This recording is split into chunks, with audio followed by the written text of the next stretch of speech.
All right, how we doing? I'm good. How are you, Kirsten? I'm awesome. We're recording it, so we'll be able to spread this out to the world uh, after we're done. That sounds good. Well, let's go ahead and get started then. Good evening, everybody, and welcome to the Surviving the Second Tier virtual launch party hosted by LRT Sports.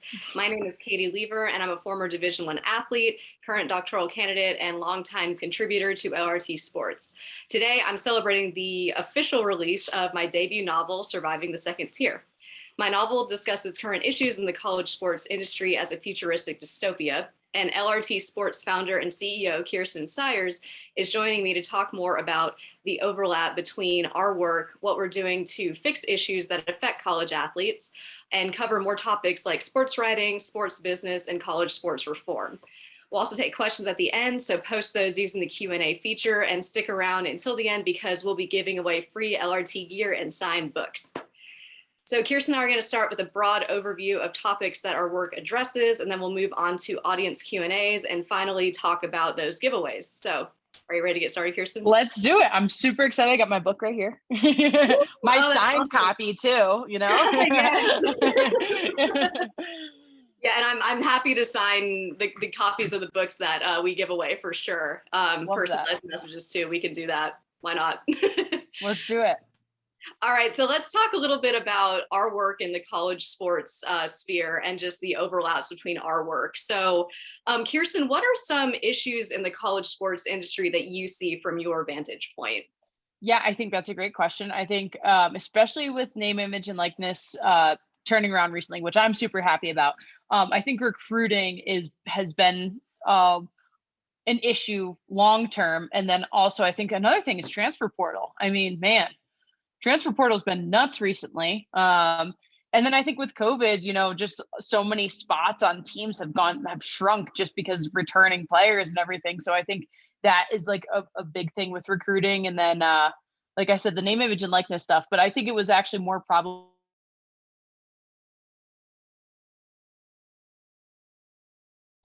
handles and everything. So, Could you repeat that last bit? My computer glitched out on me. oh no, you're totally Oh no. um with the name, image, and likeness scandals, like, it was actually more problematic when they weren't able to recruit and use name, image, and likeness for profit. Mm-hmm. Yeah, and the whole topic of name, image, and likeness is something we've seen a ton of movement here lately. But the more I talk to people, because people ask me questions about it all the time, and I just tell them, this has been a conversation that's been brewing for literally decades. You talk about college athletes being denied of what I believe is a basic human right to be able to monetize what is legally yours. And the NCAA says, no, you can't because we don't want you to. And so to see the rapid development in that area so quickly it's been exciting, and it's been a lot to keep up with. And you point out the ways that college athletes can be taken advantage of in that process as well. We've seen that with the recruiting process. LRT is all about transparency. And a big problem in college sports that I see is a lack of transparency from power holders who are dealing with minors, because when we talk about recruiting, we're talking about high school students. And so just lots of, ethical dilemmas there. And the college sports industry has just exploded since the NCAA was founded in the early 1900s. And so for it to have grown as much as it has, it's difficult for people in power to keep up with these issues, I think, or maybe they don't want to, or they, don't care about the human cost of what they're doing. And so there are just a lot of different power plays and just dynamics of power and abuses of power as well in college sports. Yeah, I totally agree with you. And I mean, because you freelance for us, and you're such a fantastic writer, but I know you're so on the pulse with everything. And I think, what makes me happy, especially about like your book and just your writing in general, is you're always looking out for the athlete first. You're always looking out for athlete first. And, even as a company, we've gotten, well, what about the coach and this and that? And there's so many protections for everyone else except for the athlete that we need to really start to look into that, I think, a lot more. And I think that it's something, just athletes' rights in general has been a topic that has come to the attention of the media and even of, politicians at the federal level. We have several federal level name, image, and likeness and college athlete rights bills that are currently in circulation. None of them, to my knowledge, have made it out of committee yet. But the fact that we have politicians, in Washington paying attention to this kind of thing is very, very telling of the scope of these issues too. 100%. I totally agree with you. So what are some things that you think need to be done to help college athletes? Because this is something that you and I talk about a lot, just different goals of our work and what we can do to help. Yeah, I think number one is transparency. I think there's a lot of closed door deals, closed door conversations, a lot of things that are going on behind the scenes that don't really come to light.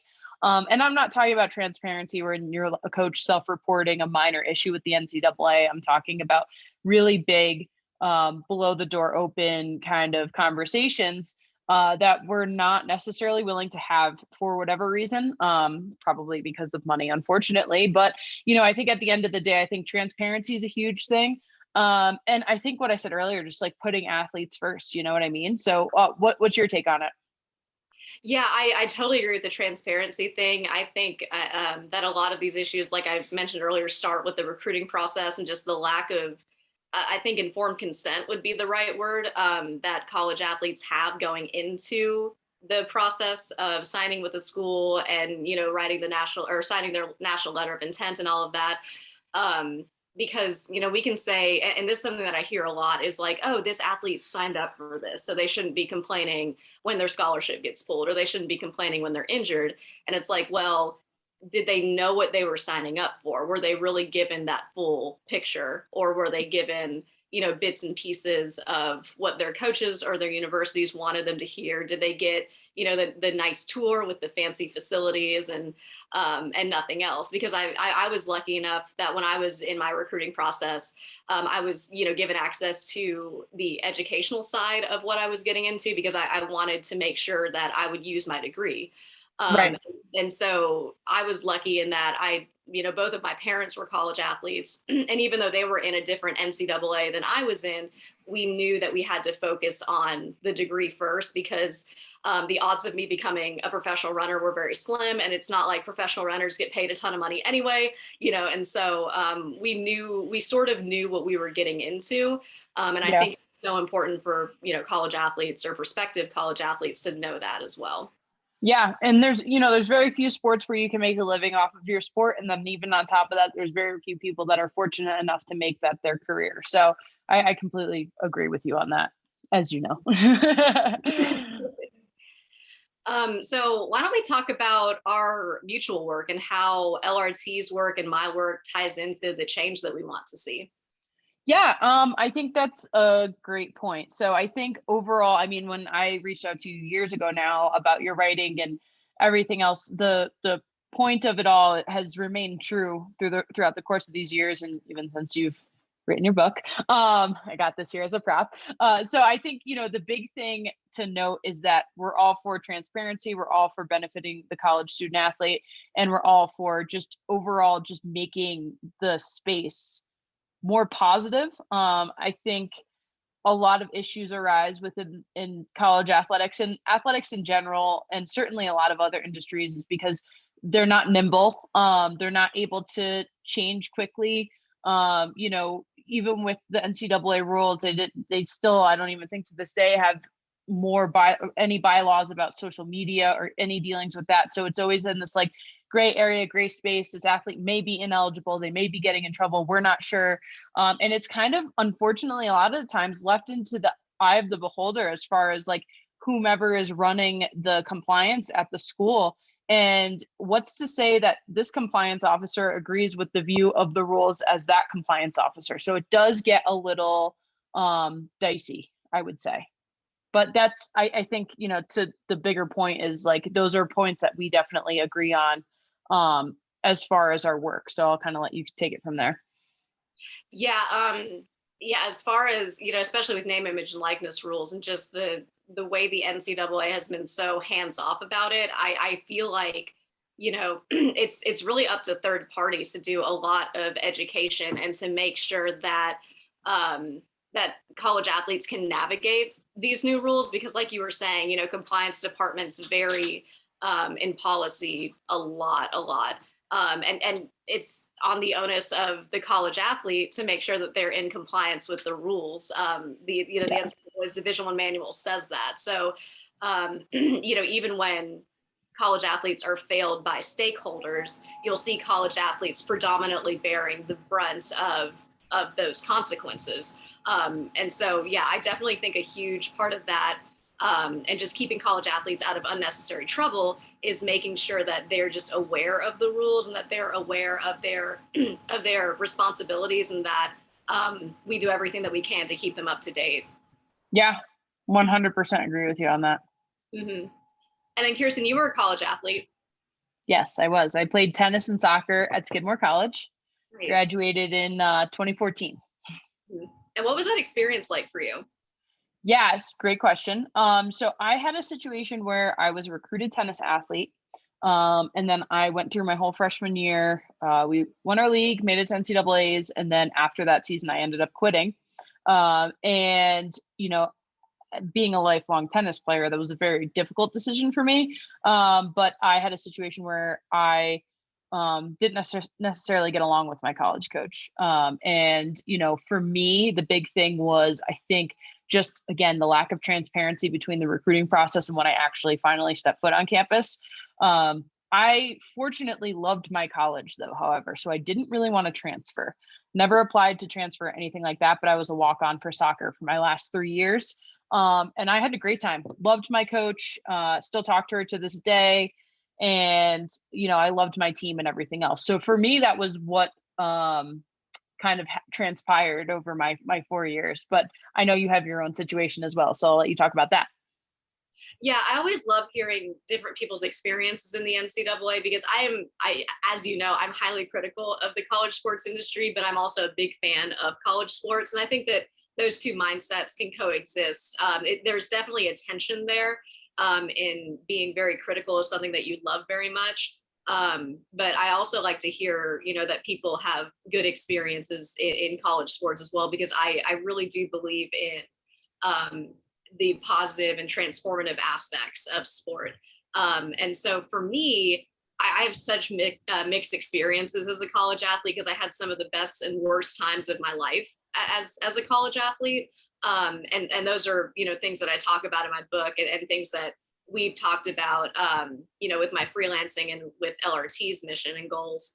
But just things like injuries and, mental health issues, and just dealing with different forms of manipulation and coercion from different coaches that I had. And so it was really a mixed bag for me. I can't say that I regret it, because it did pay for 80% of my undergraduate education. And it really catalyzed a love for my research too, even though I had some bad experiences. And so I would say that it wasn't, necessarily an overwhelmingly positive experience for me, but I think it was a necessary experience. For sure. I totally agree with you. I mean, everything happens for a reason, but I agree with you. I mean, I knew that I didn't want to go through college without being a college athlete. So that speaks enough for itself on how I feel about college athletics. But, things can always be improved, right? And honestly, like, I think that when you're critical of something, I think it enhances your love for the thing that you're being critical of, because you see it, or you love it enough to point out its flaws and say, this is something that can be better. And so I think that with the kind of work that we do and saying, like, hey, here's a shortcoming of college sports and we want to fix it, I think that's a really positive thing. And so I don't think having those sorts of tensions or mixed experiences are necessarily bad if you do good things with them. Right. Totally agree with you. Yeah. And I think there was a question in the Q&A about which sport I played in college. I forgot to mention, I was a distance runner at Western Kentucky University. So ran track and cross country, 5K, 10K, never ever want to, I think my LRT bio says I never want to run another 10K again. Yeah. That's very accurate. I don't blame you. Yeah, that time in my life is come and gone. So should we turn to some questions about the book? I'm excited to talk about the book. Yeah, let's do that. That sounds good. All right. Yeah, let's do it. Well, first of all, here's the beautiful book for everybody attending, Surviving the Second Teir. I read it myself. I enjoyed it. I thought you did a great job of, just making it smooth, and the metaphors and everything that you kind of put throughout the book were awesome. So my first question for you is, what inspired you to write Surviving the Second Tier? So my novel actually, it's based on a lot of policy research that I did, and you wouldn't think that through reading it, but there's a ton of policy research in that novel. And the reason being is that I study, for those of y'all who don't know who I am, I study NCAA rhetoric and policy at the University of Texas as a doctoral candidate. I'm working on my dissertation on paternalism in college sports, which looks at the way that college athletes are controlled and infantilized in the media, and by language use as well. And so when I was first a grad student, I would introduce myself to people as a grad student, and their immediate question would be, what do you research? And I would be like, oh, I research NCAA policy, and like, here's what bylaw 12 said. And I would get like really technical with it.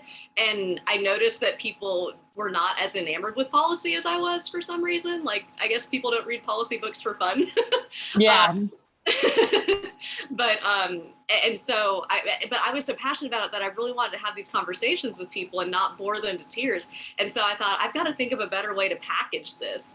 And so what I ended up doing is I ended up using this metaphor and saying, when people would ask me about my research, I would say, and like how I research college sports, I would tell them, oh, well, the NCAA is a dystopia, and here's why. And I would talk about faults in policy using that metaphor as a vehicle.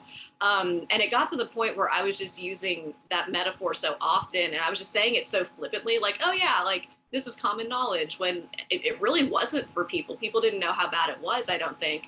And I got to thinking, somebody needs to write this book, like not me, because I don't have a background in creative writing, but like somebody needs to write this.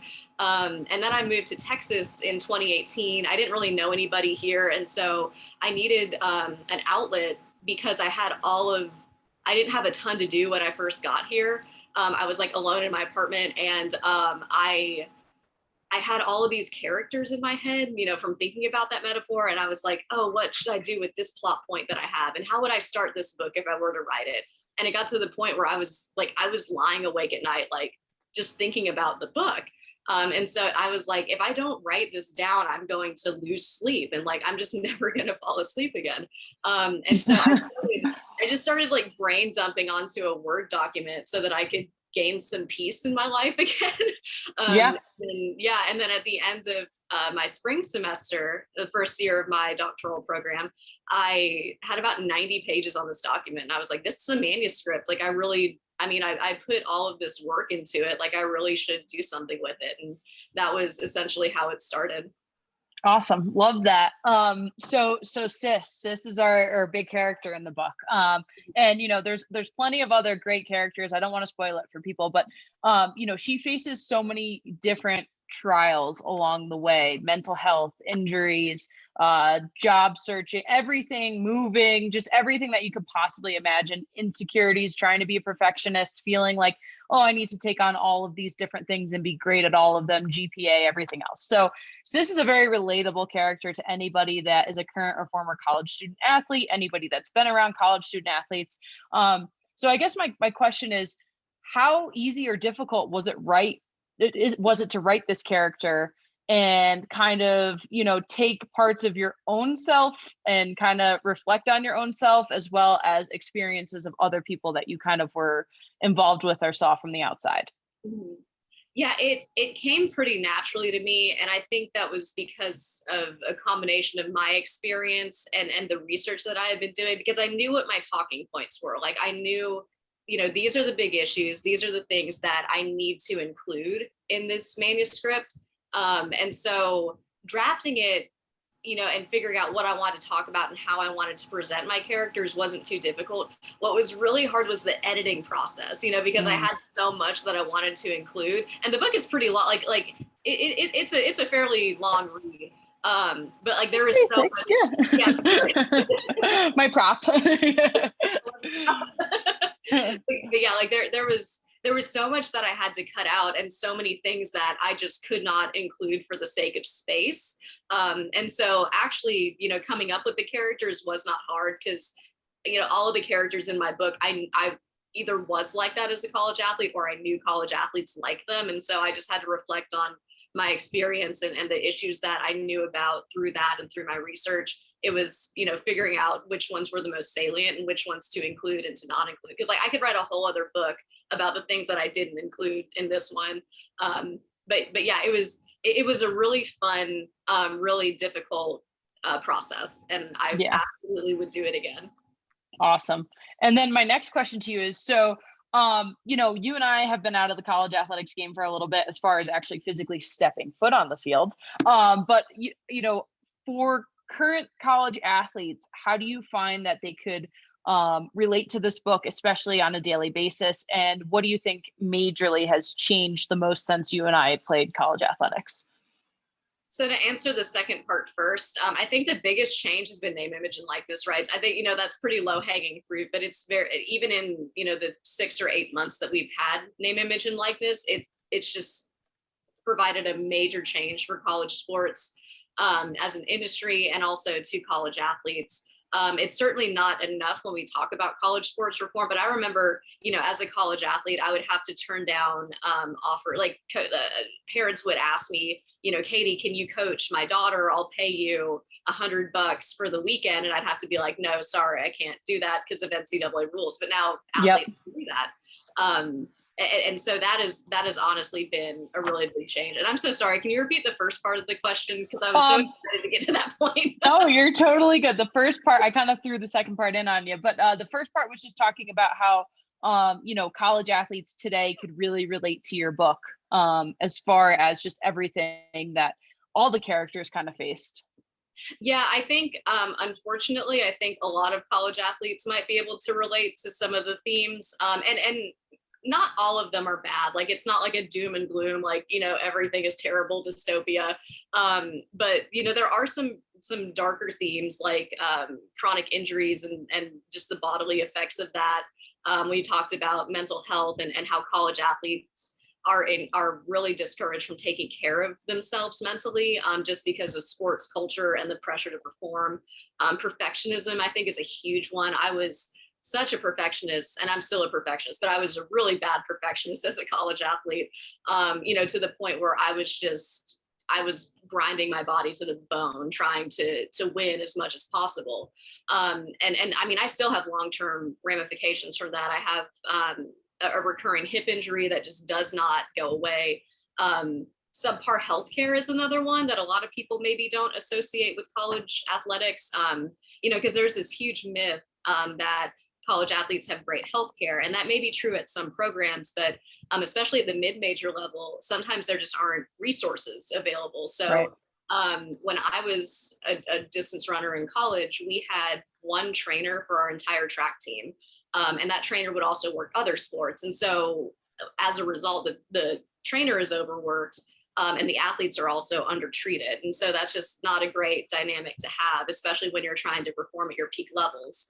And so those are some of the things. Oh, and also scholarship policies. I always have to work in scholarship policies because that's another myth, is that all college athletes have full ride scholarships. And you Right. and I've written about this a lot because it's such a pervasive myth.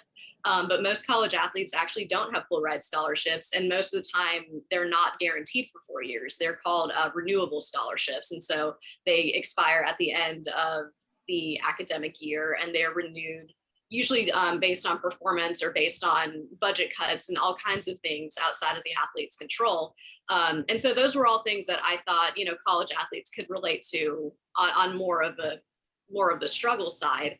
But then there are also just some universal experiences that I think all college athletes have, like the friendships that you form with teammates and sort of the bonds of training together and being in pain together, like those are really deep bonds that, don't sever very easily. There's also the high of winning a championship or beating a goal that you never thought that you would. So all of that sounds really cliche, but those are just absolutely unforgettable experiences to have as an athlete. And I think that's why so many young folks grow up wanting to be college athletes, just because they see these images on TV and they think like, oh man, I want that to be me. And it's okay to have that desire, that desire is good. But I also think that recruits and aspiring college athletes should know the darker side of the industry as well. Yeah, 100% agree with you. So we launched the book. We're all excited to read it, excited to get our hands on it. But for you specifically as the author, obviously, who do you hope the main audience is, and what changes or impact are you looking to make with this book specifically? I honestly, I think there's something for everybody in the book. My main target audience, though, I would say would be either aspiring or current college athletes and sports fans as well. Because I mentioned this earlier, but I think it's very important to be critical of the things that we love. I think if we're not, at least a little bit critical of these really broad institutions, that can be very dangerous. To put a blind faith into an enormous institution like college sports would be a huge oversight. And it's so easy, I think, for people to lose themselves in a game or go to sports for an escape. That's something I hear a lot when people talk about politics and sports. They're like, oh, politics and sports shouldn't mix because I want to just enjoy the game. And I'm like, well, that's all fine and good, but there are real political and human stakes here. And so I wanted to get to sports fans who may or may not have a vested interest in college athletes as people, just because I think it's so important to show the human side of college athletes. I know as a college athlete myself, I was incredibly focused on what I could do in terms of my production. And so I ignored my human side very, very often. I neglected my personal physical and mental health. I would sabotage relationships to try to go to bed earlier or avoid eating, at a restaurant that I thought was unhealthy and stuff like that, just to gain that edge. Yeah. And I think that sports fans too are very prone to dehumanize athletes, whether they're college or pro, because it's so much easier just to look at sports as an escape and as entertainment. And when you do that, you view the athletes through a lens of production. And so you'll look at them as statistics or how much they're making, salary wise, or what they can do for your fantasy league. And you don't really see the human side very much. So I really wanted to show that to people. For sure. I do have another question because somebody just wrote in a great question, Jamie did, about the book specifically. But what emotions were you feeling when you wrote the book? Because Jamie said she cried a lot while she was reading it. Jamie, I cried too. I tell people a lot that this book is my baby. Like it really, I was not prepared for the emotional impact of writing a book. And my best friend Jordan is looking at me right now because she knows I'm not an emotional person, but I'm the kind of person to keep it bottled up or to power through it. And like with this book, I was like, I have to take a break and cry, or like I have to take a break and like be happy for this character that doesn't exist, So it's like, yeah. I had to constantly take breaks just to feel a bunch of different emotions. So I mean, I felt pride when my characters did really well. I hurt for them when they were hurting. And so it was a whole mess of emotions, Jamie. My last question about the book is, will we see any sort of like sequel or anything at all? Spin-off, sequel? Awesome. Well, actually, I shouldn't say yes definitively. I have a sequel in the works, so I'm working on one. Cool. It was kind of another brain dump situation where I was like, oh, I know where I want to go with the sequel, and I have to get it out of my brain and onto this paper, or I'm not going to sleep. So I have a very rough draft right now. So I'm hoping that the book does well, because what a lot of people don't tell you about writing a book is that it costs a lot of time and a lot of energy and a lot of money. Like, yeah. I mean, writing a book is expensive. Good editing is very, very expensive. And so I've had to cut a lot of corners. I've had to look at different savings accounts that I have and figure out like, okay, is it worth it to take X amount of money here to pay for copy editing? And so after, weighing those pros and cons financially, I was like, okay, I can do this and look at this as an investment into my own personal business. And so now, and that's been, going back to the emotions I was feeling, that's been kind of a sad after effect, I think, of writing a book, is watching it go from something that has really been a dream for me and just something that I always wanted to do. And watching that manuscript turn into a product rather than something that I just wanted to do for the heck of it. Right. So it became, it went from being super, super personal and intimate to being less personal and less intimate, and me realizing that I have to view this as a business. And so that's been a difficult process as well, but I absolutely would love to write more. Good. I love to hear that. That's awesome. I think for now, let's see. Those are all the questions I have about the book. So is there anything else that you kind of want to dive into regarding your book? Any, and we're not going to give away spoilers or anything, but anything else that you feel like you want to kind of touch on for everybody attending and also viewing the recorded session later that they need to know? Yeah, so the book is available on Amazon for purchase right now. I don't know if anyone's put the link up in the chat yet, but it's available on Amazon. You can, it's Prime eligible. You can look up Surviving the Second Teir, and it's TIER. Like, there we go, there it is. So yeah, you can buy it on Amazon. We have the Kindle on sale for a couple more days now. It's only $2.99 for the ebook, and yeah, Prime eligible, free shipping. I'd really appreciate a purchase, and reviews are also super, super helpful. So if anyone would like to review it, that would be incredibly helpful.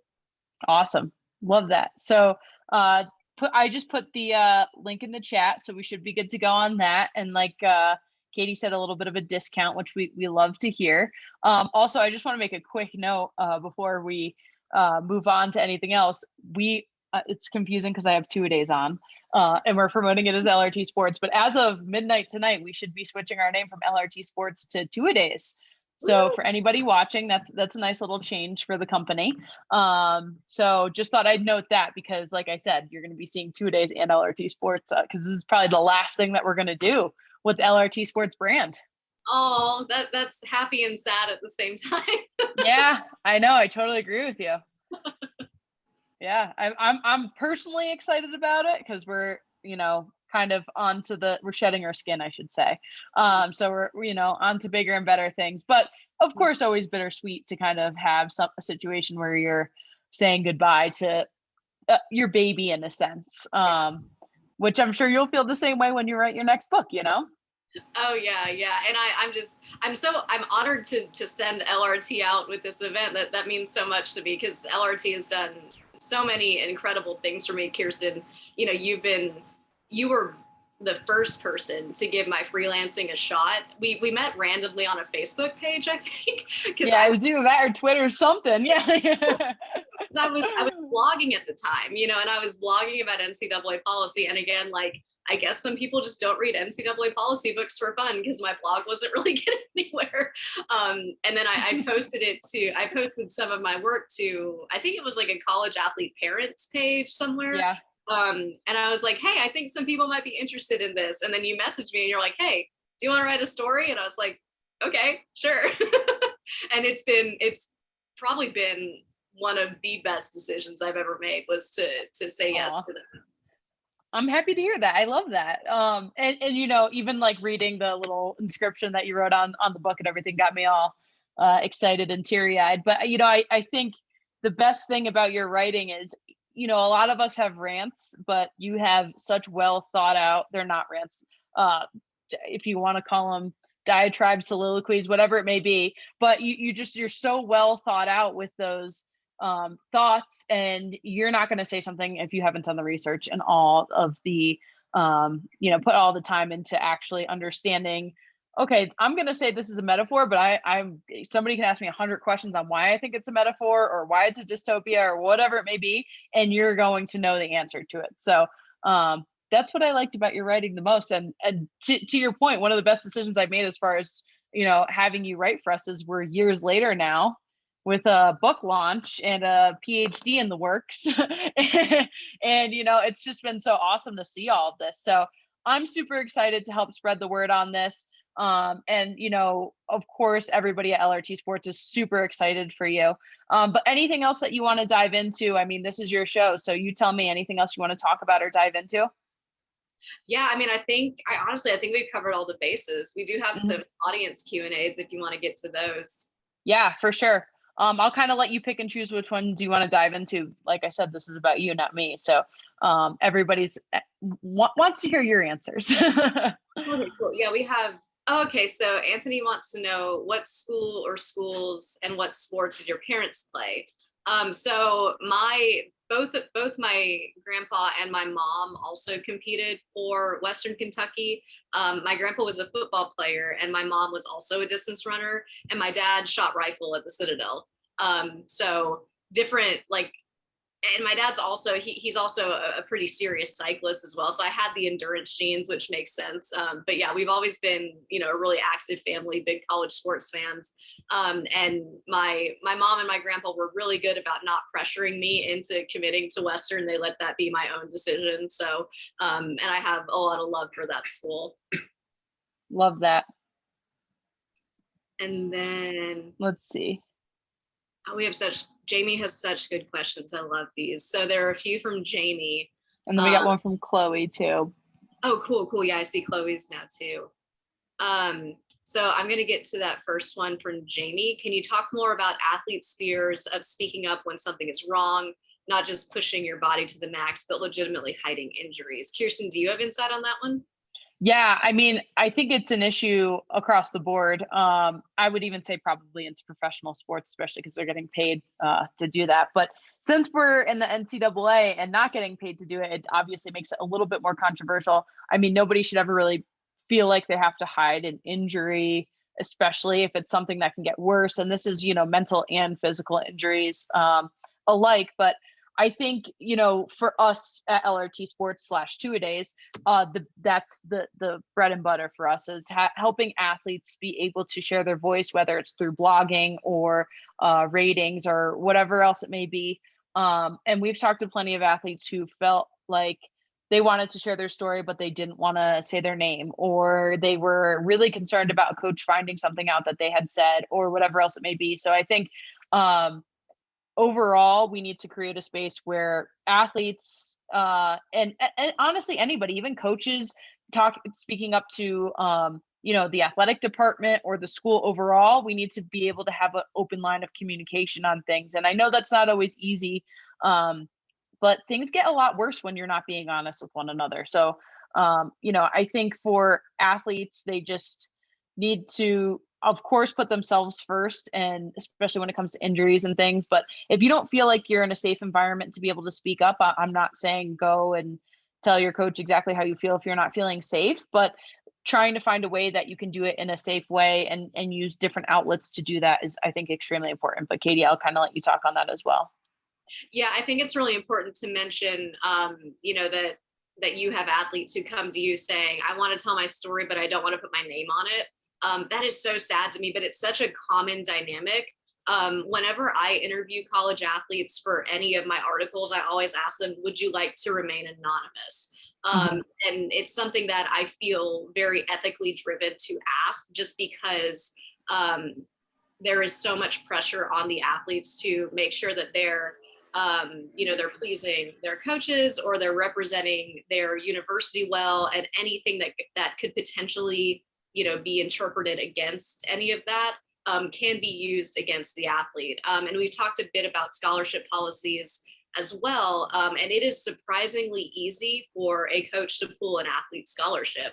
I remember the first year of my collegiate career, I had a very lackluster freshman year, did not adjust well to college. And I remember my coach pulled me aside at the very end of our season. It was after a conference meet. And she said, that was your warning year. And if you don't shape up, I'm pulling your scholarship next year. So like they're sometimes they're not even, you know, implicit about it at all. They will very specifically say like, hey, you need to do this or I'll pull your scholarship. Right. There are also a lot of policies, or not policies, but there are rules at the team level which aren't regulated by the NCAA. And a lot of them involve censorship of college athletes. I've written about that as well for LRT. And so it's very easy for coaches to write policies that censor athletes, that monitor their social media, that prohibit them from talking negatively about their program to the media. And so there are all kinds of constraints that are put on college athletes who do want to speak out. And it can be very, very risky for them to do so. Yeah, I agree. Jamie, great question. I'll let you dive. I think maybe Chloe's question is very intriguing, so I'll let you kind of dive into that one. Yeah, I love Chloe's question. Yeah. Dystopian novels often depict monsters, goblins, or futuristic robots. I love that lead off. What does writing a novel about humans being asked to perform in robotic or superhuman matters say about the NCAA? Ooh, I think a lot of that ties back into just the perfectionism of college athletes and all of the pressures that are put on them. Sometimes there is just no room for error, and you feel like a failure if you do anything wrong, because when you do something wrong, there's always someone who's going to point that out to you immediately and relentlessly. And so I think what it says about the NCAA is that whether it's intentional or not, the NCAA has created and maintained this environment that requires perfection from college athletes in order for them to be nationally competitive or keep their scholarships, or maintain their spot on the team.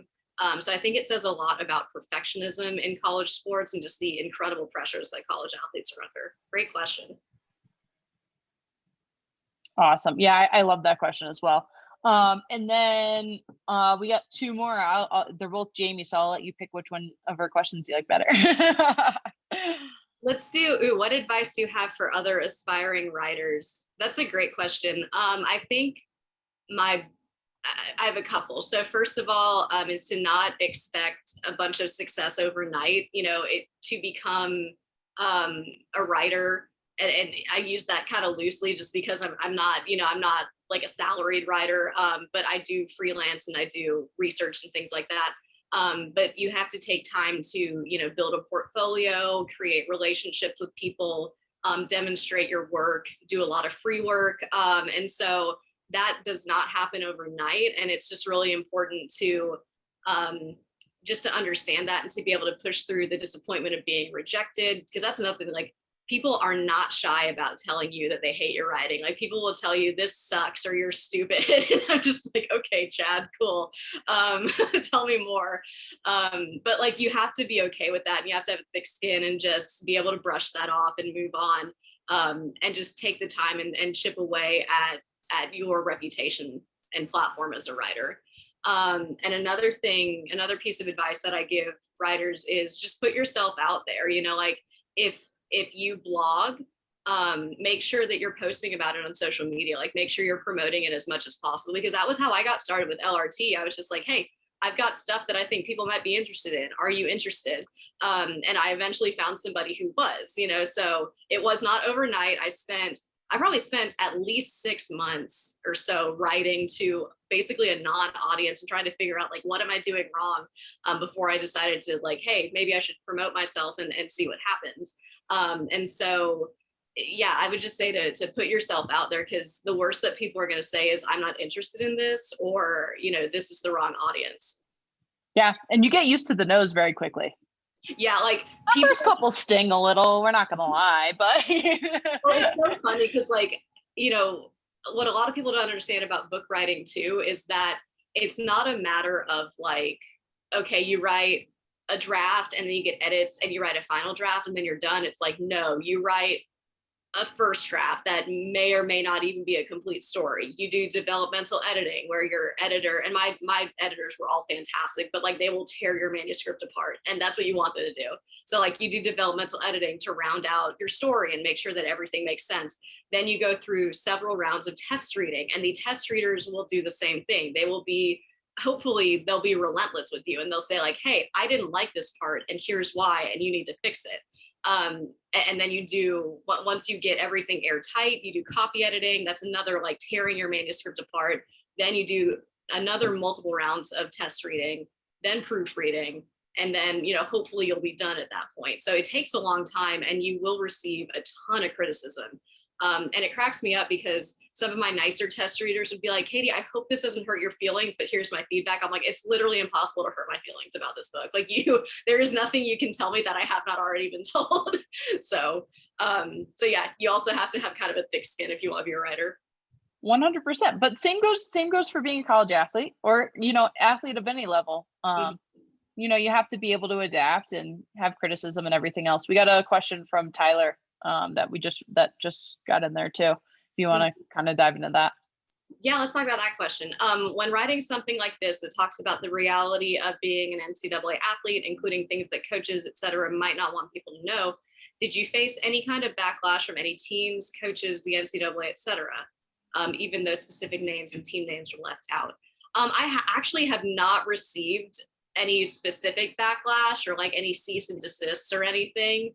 Um, and I took great care. Tyler mentions that I left out specific names and team names in my book, and that was the reason why I was like, I don't want to get sued for copyright or anything like that. So the names of the universities and the teams are very generic, and I did that on purpose.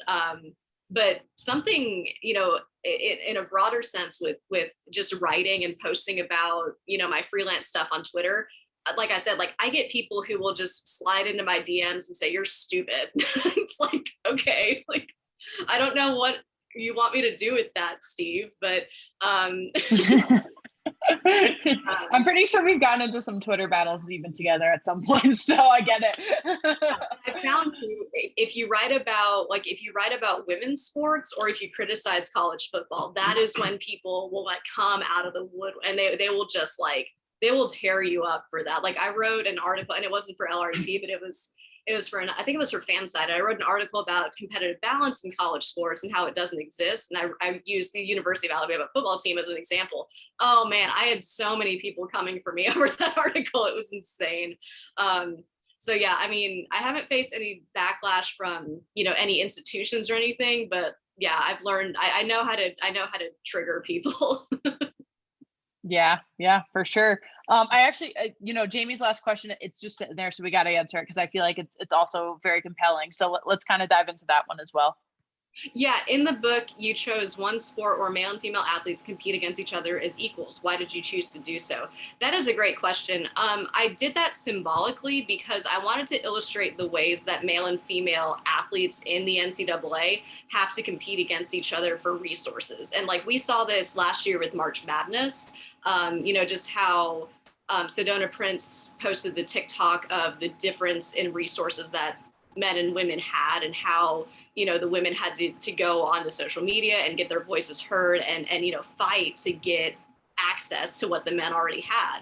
And so I thought, why not just personify that struggle and make it, no rules, like a no rules essentially fighting league. There are some loose rules in my book, but like something that I learned as a female athlete is that you have to work twice as hard to gain the same level of respect that your male counterparts will just have automatically, because sports are oftentimes viewed as inherently male.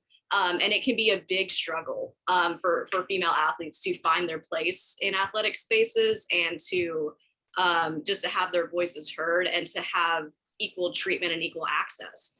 The 50th anniversary of Title IX is coming up in June. And I think it's such an important topic to talk about, because Title IX, and there was this commercial before the Super Bowl about Title IX and how it guarantees equality for female athletes. And I was like, ooh, that's a really dicey way of putting it. It's supposed to guarantee equality, but we can tell just based on the statistics that it doesn't. And so I really wanted to just show how women have to work harder and how they have to essentially be on this level playing field with men and how it isn't fair. And then as far as choosing one sport, I really wanted to exemplify sort of how audiences are really, because the one sport in my, just an overview of my book, it's set in a near dystopic future where a bunch of these athletic departments across the United States have spent way too much money, and so they're bankrupt. And so the governing body of college sports, essentially the NCAA, steps in and says, okay, in order to save these schools from going bankrupt because they spent all this money on facilities and coach salaries and stuff like that, we are going to condense our collegiate model into a single sport. And that single sport is fighting, because fighting is violent, it's glamorous, it's like football, people love it. And it's cheap. You only need one arena, you don't need a bunch of different officials. And so it's a much cheaper option. And so I really wanted for people to make that connection between just the hyper violence of, especially of college football and other contact sports, and how audiences are just drawn to that and to kind of wrestle with why. So that's sort of the long answer to your question, Jamie. Loved that. Awesome. So I think, we got some great questions in there. We're obviously so happy to be doing this with you and, helping all athletes kind of understand what your mission is and also the fact that you wrote a book. So, for anybody that's still on, we have the link in the chat. So feel free to click through to that. We'll be posting this recording live so you could share with your friends, sometime over the next week, and we'll be sending a follow-up email with that. But, Katie, I'll kind of let you wrap it up and go ahead with your conclusion, and then we'll go from there. Awesome. Yeah. I just want to thank everybody for coming out. Thank you, Kirsten, again, for all the opportunities that LRT has given me. We are going to be doing a giveaway. We have a list of everyone who has attended, so you'll be entered in a drawing. I have 3 books to sign and give away. And Kirsten, what do you have? We got this lovely hat, and then a sweatshirt that will also be with it. So we got the hat and the sweatshirt deal. Awesome. That sounds like a good combo. Yeah, keep you warm. Yeah, and just, thank you all so much for coming out. If you do want to purchase the book, the link is still in the chat. You can also follow us on Twitter. I'm Lieber Fever. Kirsten, you are K Sires. And then what is the new handle for LRT going to be? So it's going to be at 2-a-days. It's 2-a-days. So that'll be the handle, hopefully, for everything. I think we snagged just about everything. But yeah, and if you're having trouble finding the link at all, we'll be posting it when we publish the blog article about this event and everything else. But thank you so much for your time, Katie. Thanks for allowing us to continue to publish your work, and we're so excited for you. And other than that, like I said, I'll let you kind of end it, and then then we'll all hang up. Thank you so much, Kirsten. All right, awesome. Bye, and thank you everybody for joining. Bye.